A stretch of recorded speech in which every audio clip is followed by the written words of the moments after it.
Ты дебил мелкий, тебе вообще сколько лет, чтобы вызывать девочек? Ты вообще их должен защищать. Если ты не обязан, это значит то, что ты вырастешь никчемным, который вообще не уважает девочек и еще.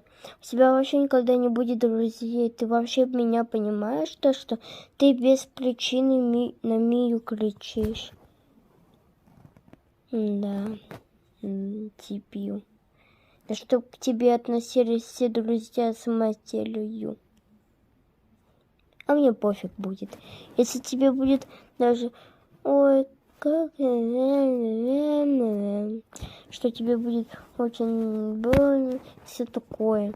Да вообще тебе насрать на других. Ты вообще никогда с кем не будешь дружить. Вообще к тебе будут даже собаки так относиться, чтобы они тебя погрызли все.